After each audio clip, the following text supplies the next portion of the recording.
Good morning, నేను మీ కావ్య. ఈరోజు paper highlight చూద్దాం. ముందుగా దిశ పేపర్ ఏ న్యూస్ హైలైట్ చేసిందో చూద్దాం. హైదరాబాద్లో ఏఐ వార్ రూమ్ కేంద్రం అనుమతిస్తే ఏర్పాటు చేస్తాం. చాలా మంచిదే. ఇప్పటి వరకు హైదరాబాద్ ఐటీ హబ్గా ఉండే, కానీ ఇక మీద ప్రభుత్వం సహకారంతో ఏఐ హబ్గా మారబోతుంది. అయితే మరి ఐటీ ఉద్యోగుల పరిస్థితి ఏంటి? ఎందుకంటే ఎకనామిక్ సర్వే రిపోర్ట్ పార్లమెంట్లో ప్రవేశపెట్టిన తర్వాత అందులో ఒక మాట చెప్పారు. 55 లక్షలకు పైగా ఐటీ ఉద్యోగులు ఉన్నారు. ఏ యుగం రాగబోతుంది. ఏ వినియోగం పెరిగితే ఐటీ ఉద్యోగుల జాబ్లకి ముప్పు పొంచి ఉంది. సో కేవలం ఐటీ పైనే కాదు, మిగతా ప్రొఫెషనల్స్లో కూడా మీరు సిద్ధంగా ఉండాలి అని కూడా ఒక ఇండికేషన్ ఇచ్చారు. ఇక హైదరాబాద్ పరిస్థితికి వస్తే ఐటీ ఉద్యోగాలు లే ఆఫ్ ఆల్రెడీ స్టార్ట్ అయింది ఏ ఇంపాక్ట్ తోటి. ఇంకో పక్క నిరుద్యోగ సమస్య. ప్రభుత్వం జాబ్ క్యాలెండర్ ఎప్పుడు ప్రకటిస్తుందా అని ఎదురు చూస్తున్న నిరుద్యోగులు ఒకవైపు, ఒక పక్క నిరుద్యోగులు తెలంగాణలో ఇట్లా ఎదురు చూస్తున్నారు. ఏ నోటిఫికేషన్ వచ్చినా కానీ వెంటనే రాసేయాలి, తమ అదృష్టం ఒకసారి చెక్ చేసుకోవాలని. ఒక పక్క నిరుద్యోగులు, ఐటీ హబ్ ఇంకోవైపు లే ఆఫ్ సంక్షోభంలో ఉంది. ఈ సందర్భంలో ఏఐకి సంబంధించిన వార్ రూమ్ హైదరాబాద్లో ఏర్పాటు చేస్తే నిజంగానే ఏఐ సంబంధించి హైదరాబాద్ హబ్గా మారే అవకాశం ఉంటుంది. కానీ ఐటీ ఎంప్లాయీస్ పరిస్థితి ఏంది? అండ్ ఎంఓఏలు ఇప్పటివరకు ప్రైవేట్ కంపెనీలతోటి ప్రభుత్వం చేసుకుంది కాబట్టి, సో అట్లాంటి కంపెనీలు ఏవైనా కూడా మళ్ళీ తెలంగాణలో ఏ జిల్లాలో స్టార్ట్ అయినా, హైదరాబాద్ స్టార్ట్ అయినా కూడా ఉద్యోగాలు చేయడానికి సిద్ధంగా ఉన్నాము అని కూడా నిరుద్యోగులు ఎదురు చూసే పరిస్థితి. ప్రభుత్వ ఉద్యోగాలు లేకుండా అట్లీస్ట్ ప్రైవేట్ సెక్టార్లో అయినా ఉద్యోగాలు సిద్ధం. ఎందుకంటే ఇంత చదువుకొని తల్లిదండ్రులకు భారంగా మారుతున్నామని. ఇప్పటికే ఈ 2 సంవత్సరాల్లో 4 నిరుద్యోగులు కూడా ఆత్మహత్యలు చేసుకున్నారు.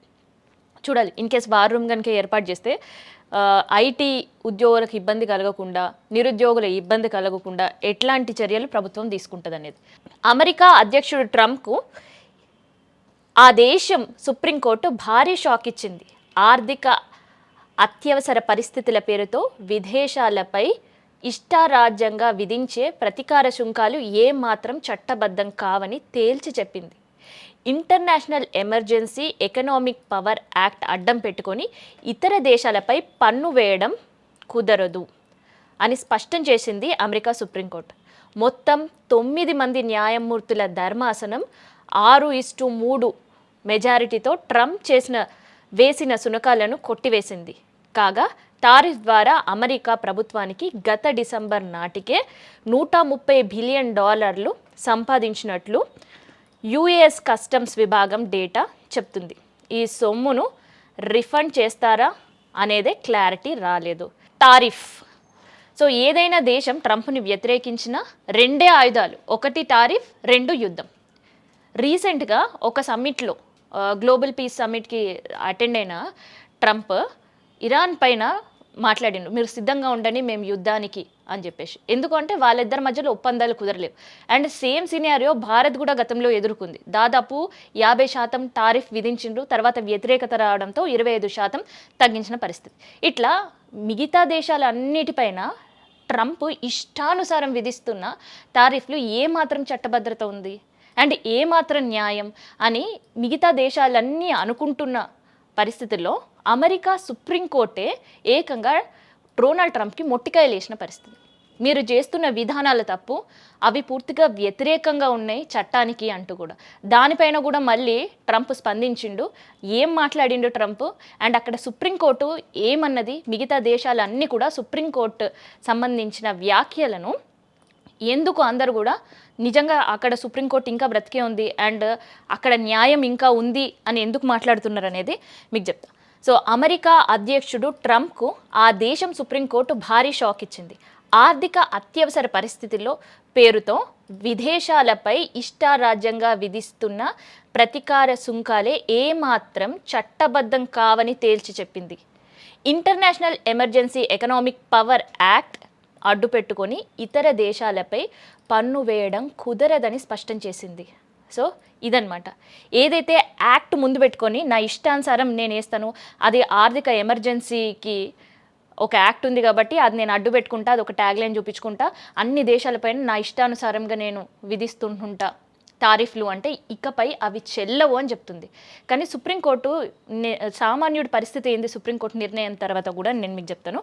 అయితే ఇక్కడ మొత్తం 9 మంది న్యాయమూర్తులతో ధర్మాసనం 6:3 మెజారిటీతో ట్రంప్ వేసిన సుంకాలను కొట్టివేసింది. కాగా టారిఫ్ ద్వారా అమెరికా ప్రభుత్వం గత డిసెంబర్ నాటికి $130 బిలియన్ సంపాదించుకున్నట్టు యుఎస్ కస్టమ్ విభాగం డాటా చెప్తుంది. ఈ సొమ్ము రిఫండ్ చేస్తారా అనేదే క్లారిటీ రాలేదు.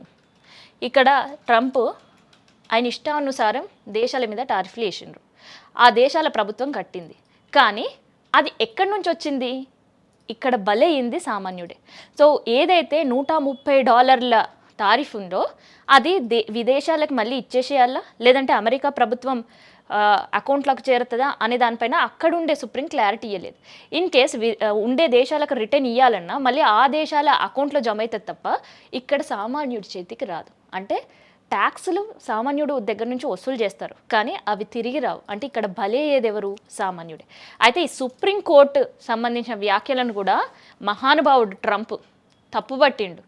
దానిపైన కూడా వ్యాఖ్యలు చేయడంతో పాటు నేను అస్సలు టారిఫ్లు అంటున్నారు కదా, మిగతా దేశాలన్నీ కూడా అమెరికా సుప్రీంకోర్టు ఇచ్చిన తీర్పుని అందరూ కూడా స్వాగతించారు కదా, స్వాగతించిన దేశాలకు అందరికీ కూడా మళ్ళీ 10% నేను పెంచేస్తున్నా అన్నట్టు మాట్లాడిండు. సో ఏమన్నాడు అంటే అది కూడా చెప్తా. సుప్రీంకోర్టు తీర్పు పైన డొనాల్డ్ ట్రంప్ స్పందించిండు. విదేశీ శక్తులకు జడ్జిలు తలొగ్గారు. ప్రపంచ దేశాలపై మరో 10% పన్ను పెంచుతా, అందుకే శక్తివంతమైన చట్టాలను ఉపయోగిస్తా డొనాల్డ్ ట్రంప్. ఇప్పటి వరకు ఏదైతే ఇంటర్నేషనల్ ఎమర్జెన్సీ ఎకనామిక్ పవర్ యాక్ట్ని ఉపయోగించిండో దీనికంటే కూడా ఇంకా నేను పవర్ఫుల్ చట్టాలను ఉపయోగిస్తా, ఆ చట్టం ముందు పెట్టుకొని సుప్రీంకోర్టుకి నేను సమాధానం చెప్తా అంటున్నాడు. అంటే సుప్రీంకోర్టు కూడా ఒక సుపీరియర్ అథారిటీ కూడా ట్రంప్ నువ్వు చేసేది తప్పు, అట్లా విదేశాలపైన నిష్టమున్నట్టు ట్యాక్సులు పెంచుకొని పోయి ప్రతీకార చర్యలు చేపడుతుంటే చూస్తూ ఊరుకునే పరిస్థితి ఉండదు, నువ్వు నీ వైఖరి మార్చుకోవాలి అంటూ చెప్పినా కూడా సుప్రీంకోర్టుని కూడా మేము లెక్క చేయం. నేను ఏదైతే రూల్ పెడతానో అది నా దేశమే కాదు మిగతా దేశాలు కూడా పాటించాలి అని చెప్పడం. ఎందుకు?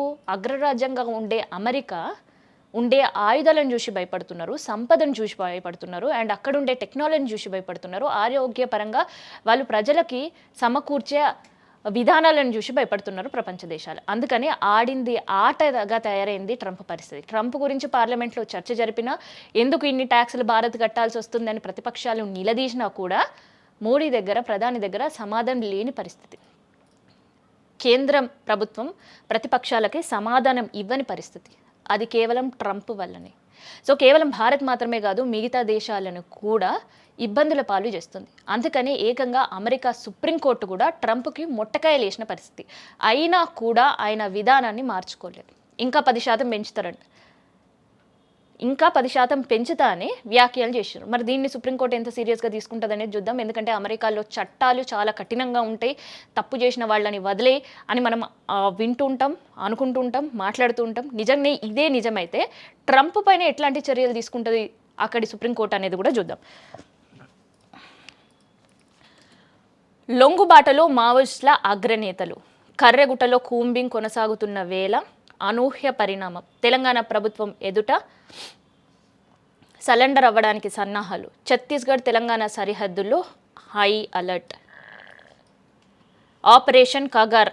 కేంద్ర ప్రభుత్వం సక్సెస్ అవ్వాలని కోరుకుంది. 40 రోజులు మాత్రమే గడువు ఉండడంతో కూంబింగ్ని ఇంకా కఠినంగా స్టార్ట్ చేసింది. అందుకని ఎక్కడ ఉండా కూడా వాళ్ళ ప్రాణాలు సేఫ్గా ఉండాలి అని అంటే లొంగిపోవాలని నిర్ణయించుకున్నారు. సో అందుకనే ఆ లొంగుబాటు కార్యక్రమాలు కొనసాగుతూనే ఉన్నాయి. తుది దశకు మెట్రో టేక్ ఓవర్. సో ప్రభుత్వం మెట్రోని టేక్ ఓవర్ చేయబోతుంది. ఎందుకంటే ఇప్పటికే మెట్రో పబ్లిక్ ప్రైవేట్ పార్ట్నర్షిప్లో భాగంగా కేంద్రం, ప్రభుత్వ, రాష్ట్ర నిధులతో అండ్ పబ్లిక్ కట్టే టికెట్లతో నడుస్తుంది. కాకపోతే మెట్రోకి కొంతవరకు ప్రభుత్వం చెల్లింపులు ఉన్నాయి, 100 కోట్ల రూపాయలు.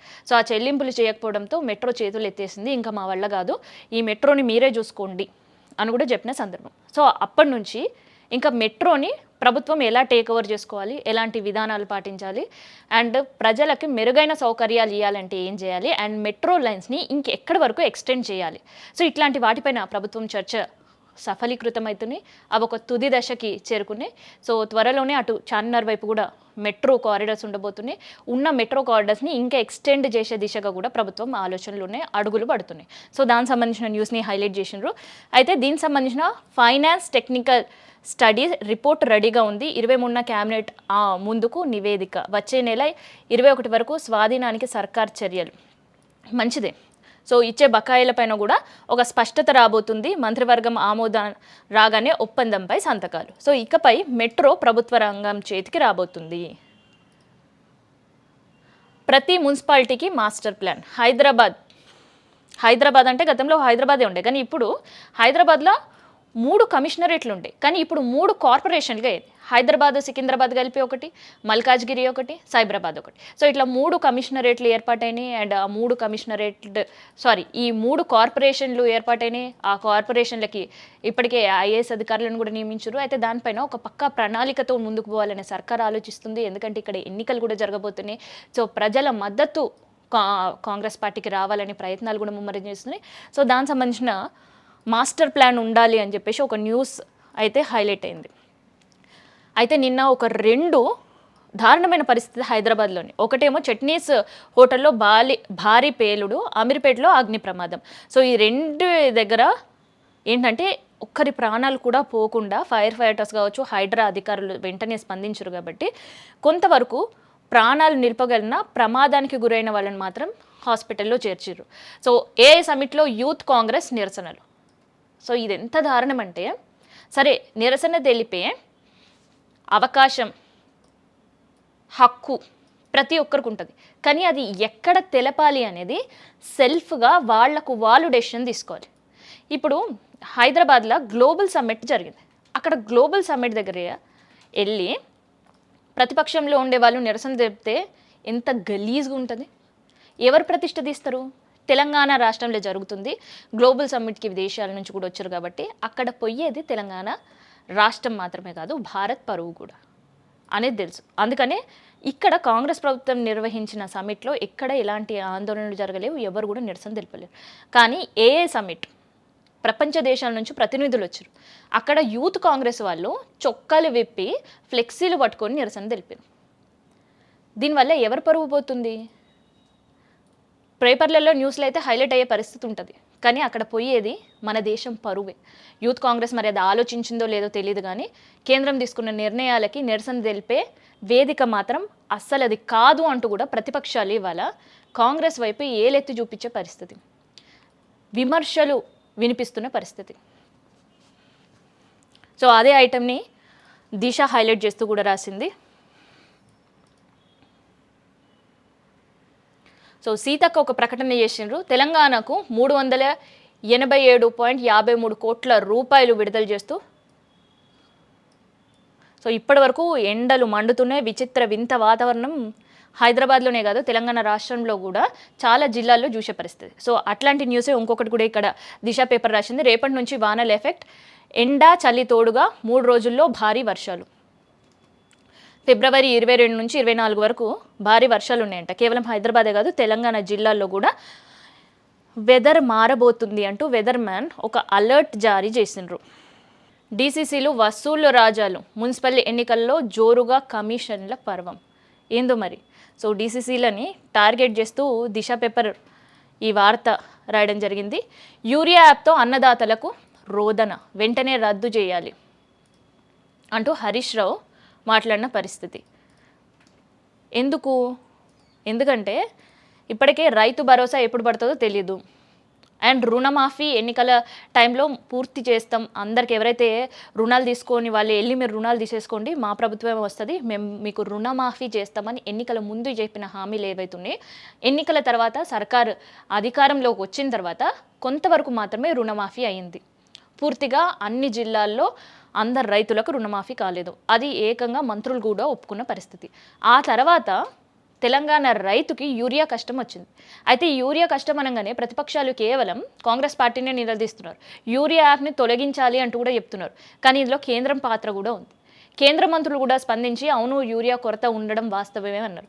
కానీ బీజేపీ పైన కూడా మాట్లాడే పరిస్థితి లేదు. కేవలం తెలంగాణ సర్కారు పైనే యాప్ తొలగించాలి అండ్ యూరియా కష్టాలు తీర్చాలి అని చెప్తున్నారు. నిజంగా గత ప్రభుత్వం ఉన్నప్పుడు 10 సంవత్సరాల్లో యూరియా కోసం క్యూలు నిలబడ్డ పరిస్థితి లేదు. క్యూలు నించున్నా కూడా ఆ రోజు వరకే ఉండేది. కానీ రైతులు పొలాల్లో పనులు వదిలిపెట్టుకొని, ఇంటికాడ పనులు వదిలిపెట్టుకొని, చొప్పులు క్యూ లైన్లను పెట్టుకోవడం, సద్ది మూటలు తెచ్చుకొని తిని యూరియా కోసం పడిగాపులు కావడం, ఇట్లాంటి యూరియా కష్టాలన్నీ కూడా తెలంగాణ జిల్లాలో ఇంకొకసారి మళ్ళీ మొదలైనవి. మాజీ మంత్రి జీవన్ రెడ్డికి అస్వస్థత, పరామర్శించిన మంత్రి లక్ష్మణ్ కుమార్.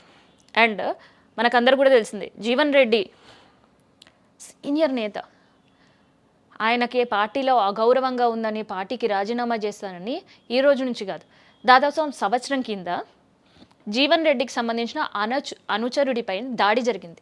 దాడిలో ఆయన చనిపోవడం జరిగింది.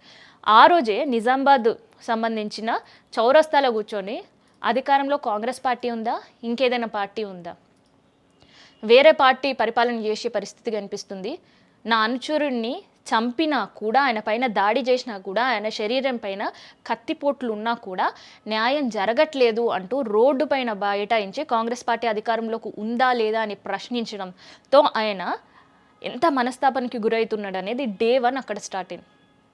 ఆ తర్వాత సంజయ్ని పార్టీలోకి చేర్చుకోవడం కావచ్చు, ఆయనకు చెప్పకుండా పరిణామాలు జరగడం కావచ్చు, మొన్న జరిగిన ఎలక్షన్స్లో బీఫామ్ ఆయన చేతులుగా ఇప్పించడం, ఆయన కార్యకర్తలను ఎవరైతే ఓకే చేసిండో వాళ్ళకి మాత్రమే బీఫామ్ ఇవ్వడం కావచ్చు, జీవన్ రెడ్డి ప్రతిపాదించిన వాళ్ళకి బీఫామ్ ఇవ్వకపోవడం కావచ్చు.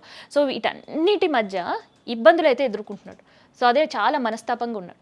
అయినా ఆయన బుజ్జగించే చర్యలు ఏమీ లేవు. పార్టీ అధిష్టానం కూడా ఆయన కాల్ చేసి ఢిల్లీకి రావాలని పిలిచినా కూడా ఆయన వెళ్ళని పరిస్థితి. అంటే ఆయన అంత అప్సెట్గా ఉన్నాడు.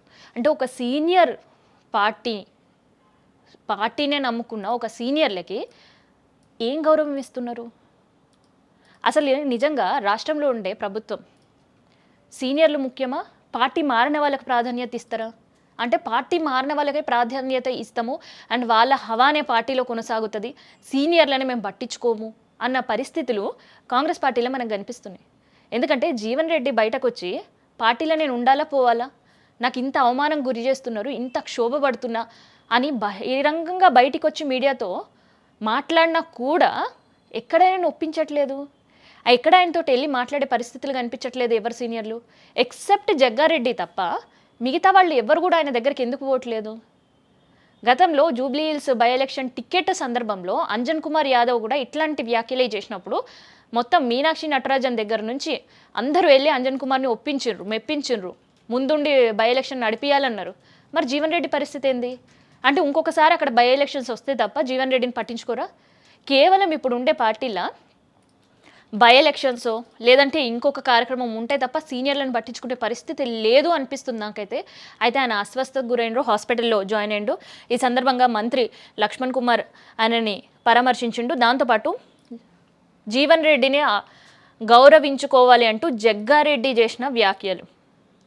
సో ఈయన కూడా ఒక సీనియర్ మాజీ మంత్రి కాబట్టి సీనియర్ల పరిస్థితి ప్రభుత్వంలో ఎట్లా ఉందనుకున్నాడో లేదంటే ఆయన బాధ అర్థం చేసుకున్నట్టు తెలియదు. కానీ అధిష్టానానికి అండ్ మీనాక్షి నటరాజన్ జీవన్ రెడ్డి పరిస్థితి పైన స్పందించాలి అంటూ కూడా ఆయన మాట్లాడిండు. రాష్ట్రంలో ప్రతిపక్షం మేమే, తెలంగాణ జాగృతి అధ్యక్షురాలు కవిత. ఓకే, సో దిశలోని హైలైట్స్ ఇవి. ఆంధ్రజ్యోతి పేపర్లోని హైలైట్స్ ఏమున్నాయో చూద్దాం.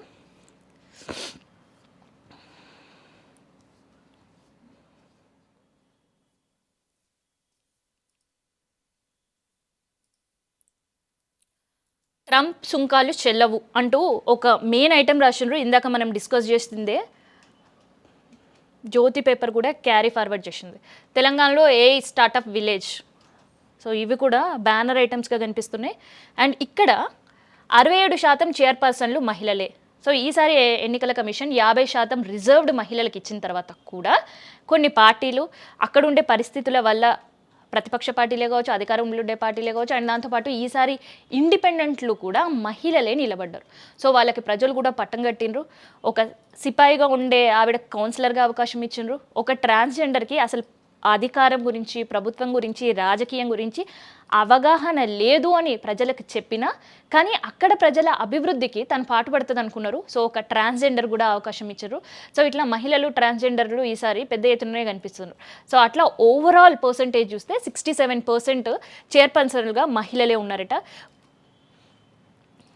గత ఎన్నికల్లో 51%, ఇప్పుడు 113కి 76 మున్సిపాలిటీలో చైర్మన్ పీఠం మహిళలదే. వీరిలో 43% మంది 40 ఏళ్ల లోపు వారే. 3 మేయర్లు, డిప్యూటీ మేయర్లు ఆడవారే.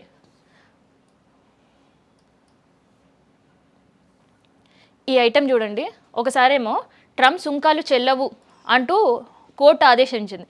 అండ్ పక్కనే సుంకాలు కొనసాగుతాయి, ఒకటి కాదు ఇప్పటికి ఇంకో 10% నేను ట్యాక్స్ విధిస్తున్నా అంటూ కూడా ట్రంప్ చేసిన వ్యాఖ్యలు రెండు కూడా పక్కపక్కనే వేస్తున్నారు.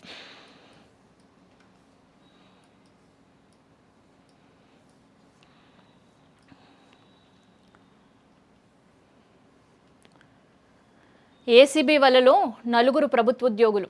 ప్రభుత్వం ఇచ్చే జీతం వీళ్ళకి సరిపోతలేదు. నిన్ననేమో 8 మంది విద్యుత్ శాఖలు దొరికిండ్రు. ఇగో ఇవాళ ఇంకొక 4 దొరికిరు. ఇక వీళ్ళు అవినీతికి ఎంత పాల్పడుతున్నారంటే దొరికినంత దోచేసుకుందాం కొత్త టెక్నిక్లు వాడి. అంటే ఫోన్పేలలో కూడా పైసలు వేయించుకుంటున్నారు. వీళ్ళ ఫోన్పే కాదు, వీళ్ళు దొరకొద్దని చెప్పి పక్కన వాళ్ళ ఫోన్పేలో కూడా డబ్బులు వేసేసుకుంటారు.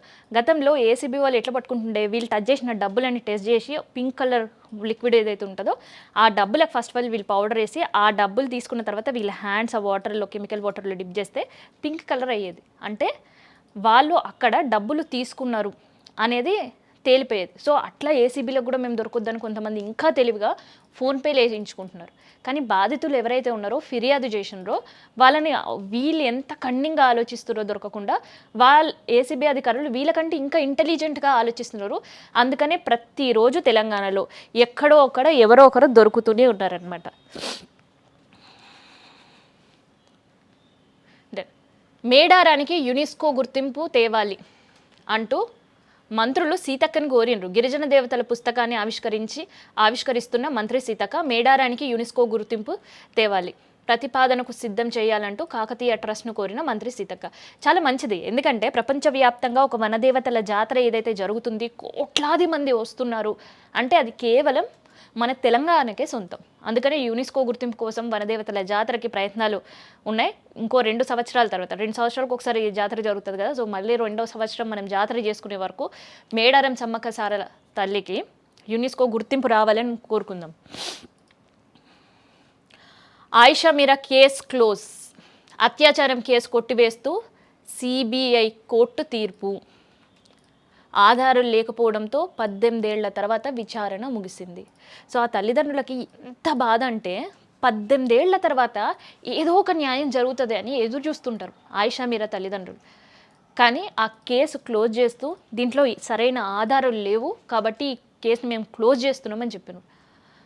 ఆయిషా మీరా చనిపోయిన 12 సంవత్సరాల తర్వాత రీపోస్ట్ మార్టం నిర్వహించాలి అని కోర్టు చెప్పిన తర్వాత రీపోస్ట్ మార్టంకి అధికారులు వచ్చినప్పుడు మత పెద్దల్ని వాళ్ళ పేరెంట్స్ పర్మిషన్ తీసుకొని శ్మశాన వాటికి వెళ్ళినప్పుడు వాళ్ళ తల్లిదండ్రుల రోదన, అరణ్య వేదన, విపరీతంగా ఏడ్చేశారు. కనీసం నా కూతురు చనిపోయిన తర్వాత కూడా దానికి ప్రశాంతత ఇవ్వలేకపోతున్నాం మేము అని ఆ తల్లి రోధించింది.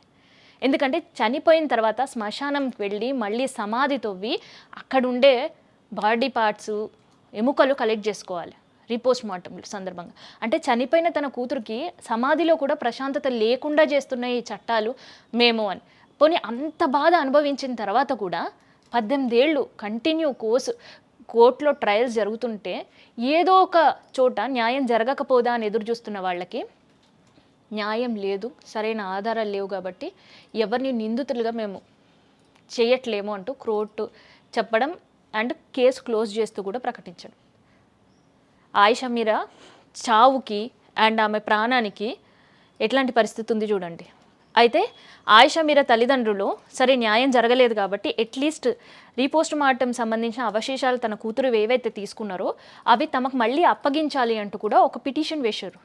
కోర్టు దాన్ని గౌరవించి సరే పలానా తేదీన మీరు రండి, వచ్చే నెల వచ్చినప్పుడు అవశేషాలన్నీ కూడా పోలీస్ అధికారులు ఇస్తారు అండ్ దాంతోపాటు ఒక సెక్యూరిటీతో మళ్ళీ మీరు శ్మశానానికి వెళ్ళండి అని కూడా చెప్పారు.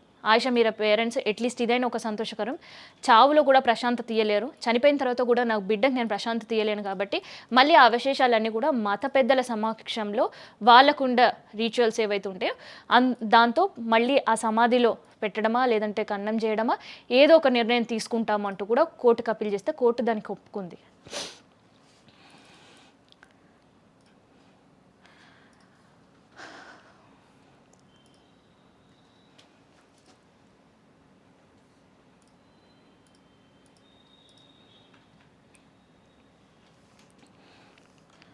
సో ఆంధ్రప్రభలో ఏం హైలైట్స్ ఇచ్చిండ్రో చూద్దాం.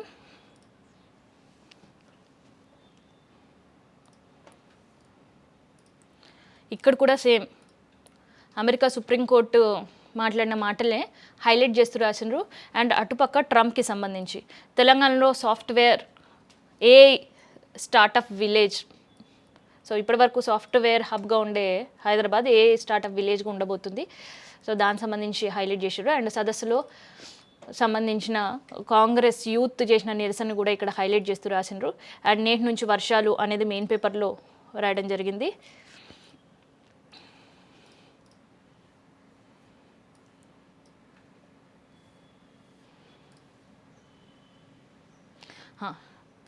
రాహుల్ దర్శకత్వంలోనే కాంగ్రెస్ గందరగోళం, ఏ సమిట్ ఆందోళన సిగ్గుచేటు, సమిట్ దేశ ప్రతిష్టను పెంచింది, కాంగ్రెస్ చర్యలు ప్రజలను ఖండించాలి, ఢిల్లీలో కేంద్ర మంత్రి కిషన్ రెడ్డి. ఏ సమిట్ గురించి ఇందాక మనం మాట్లాడుకున్నాం కదా, దానికి సంబంధించి ఇట్లాంటి చెత్త పని చేయడం దేశ భద్రతను తర్వాత దేశానికి సంబంధించిన ప్రతిష్టను దిగజార్చిండ్రు అంటూ కూడా కిషన్ రెడ్డి, కేంద్ర మంత్రి కిషన్ రెడ్డి సీరియస్ అయిన పరిస్థితి. మాజీ మంత్రి జీవన్ రెడ్డికి అస్వస్థత అంటూ కూడా ఒక ఐటమ్ని రాయడం జరిగింది. మార్చి 1 నుంచి చీరల పంపిణీ. సో బతుకమ్మ చీరలు అయితే సర్కార్ మర్చిపోయింది. సో గతంలో 10 సంవత్సరాలు బతుకమ్మ చీరలు తీసుకున్న ఆడపడుచులకి ఈసారి బతుకమ్మ చీరలు లేవు, అకౌంట్లో పైసలు లేవు. అండ్ కేవలం మహిళా సంఘాల వాళ్ళకి ఇస్తారన్న మహిళా సంఘాల వాళ్ళు కూడా ఎదురు చూసారు. అందరికీ కూడా అసలు చీరలు లేవు అనే బోర్డు సీతక్క చాలా క్లారిటీగా చెప్పింది. కానీ మళ్ళీ ఇంకోసారి చీరల పంపిణీ ప్రారంభం కాబోతుంది. ఇందిరా మహిళా శక్తి పేరు మీద ఇందిరాగాంధీ జయంతి సందర్భంగా ఏదైతే చీరల పంపిణీ గ్రామాల్లో ఉన్నాయో సో అట్లాంటి చీరలే మళ్ళీ రాష్ట్రంలో కూడా, హైదరాబాద్లో కూడా రాష్ట్ర ప్రభుత్వం పంచాలని నిర్ణయించుకుంది. సో 30 లక్షల చీరలు ఇక్కడ పంపిణీ జరగబోతున్నాయి అనమాట. అది ఎప్పటి నుంచి అనే ఐటమ్ని ఇక్కడ హైలైట్ చేసినారు. అంతర్జాతీయ మహిళా దినోత్సవం సందర్భంగా మార్చి 1 నుంచి 8 వరకు చీరల పంపిణీ. రాష్ట్ర వ్యాప్తంగా 30 లక్షల చీరల పంపిణీకి సిద్ధం ఏర్పాటు చేస్తున్న మెప్మా అధికారులు. కానీ ఎవరికి అనేది మాత్రం క్లారిటీ లేదు. సో ఇప్పటికే 65 లక్షల చీరలు జిల్లాల గ్రామాల్లో పంచిరంట. సో ఇంకొక 30 లక్షల చీరలు హైదరాబాద్లో పంచుతున్నారు. కానీ అది ఎవరికి అనేది తెలియదు.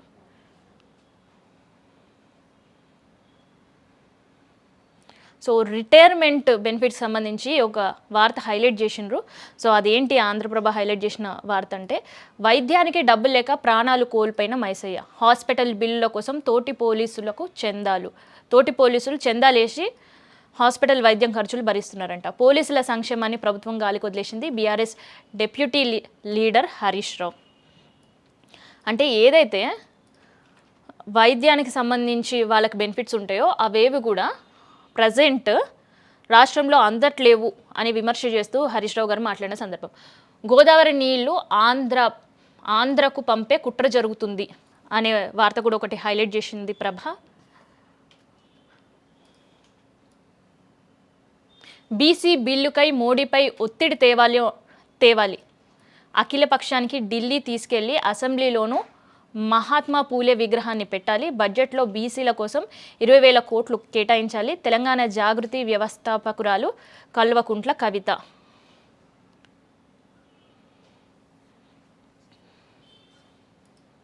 సో ఇది ఆంధ్రప్రభ హైలైట్స్. సో సాక్షి రాసిన హైలైట్స్ ఏందో చూద్దాం ఇవాళ.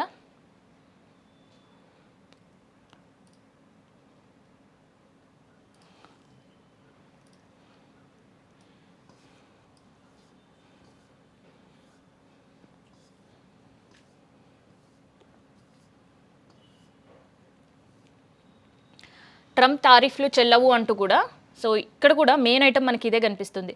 సో అమెరికా సుప్రీంకోర్టు సంచలన తీర్పు, అధ్యక్షుడు డొనాల్డ్ ట్రంప్ గట్టిగా ఎంత ఎదురు దెబ్బ కొట్టినా కూడా ఆయన చేసేదే ఆయన తీరు అన్నట్టే ఉంది. ఆ నెయ్యిపై చర్చకు ససేమిర శుక్రవారం కూడా స్తంభించిన మండలి సమావేశం. సో ఏదైతే తిరుపతి లడ్డు విషయంలో, నెయ్యి విషయంలో జంతువుల కొవ్వు కలిసిందని ఇంకొంతమందికి ఇక్కడ మన దగ్గర ప్రొఫెసర్ నాగేశ్వర్కి ఒక ఫోన్ కాల్ రావడం ఏపీ నుంచి, జంతువుల కొవ్వు కలిసిందని చెప్పాలి, పంది కొవ్వు కలిసిందని చెప్పాలి, బాత్రూంలో టాయిలెట్ క్లీనర్లు కలిసినాయి అని చెప్పాలి, ఇట్లాంటివన్నీ మీరు చెప్పాలి, ఇవే మీరు ప్రమోట్ చేయాలి అంటూ ఏపీ నుంచి ఫోన్స్ రావడం, తర్వాత నాగేశ్వరరావు అక్కడ లోకేష్కి చెప్పడం, మంత్రి లోకేష్కి కావచ్చు, అక్కడ హోంశాఖ మంత్రి అనితకి ఫోన్లో టెక్స్ట్ పంపించడం, ఆ తర్వాత ఆడియో పంపించడం, ఇవన్నీ చేసినా కూడా చర్యలు లేవు అనే ఆవేదన వ్యక్తం చేసిండు. సో అట్లాంటి చర్చకి మండలిలో సమావేశంలో అది కూడా శుక్రవారం జరగలేదు అనే వార్త హైలైట్ చేసిండ్రు సాక్షి.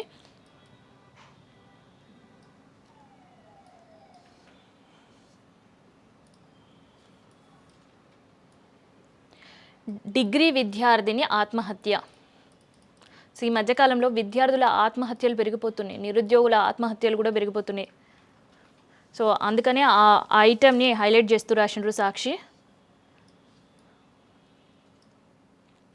తప్పుడు కేసులపై ఆందోళన వద్దు, వాటిని చట్టపరంగా ఎదుర్కొందాం, అంబటి రాంబాబుకి వైఎస్ జగన్మోహన్ భరోసా అనే ఐటెంని హైలైట్ చేసిర్రు సాక్షి.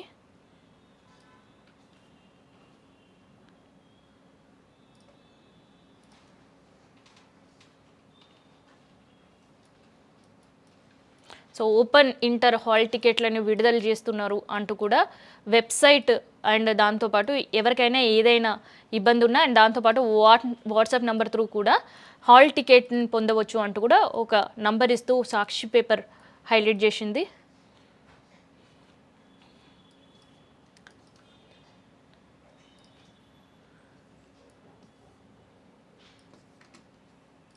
సో ఇవి సాక్షి పేపర్ హైలైట్స్. సో ఇవాళ ఈ పేపర్లోని హైలైట్స్, మళ్ళీ రేపు పేపర్ హైలైట్స్తో మళ్ళీ కలుద్దాం.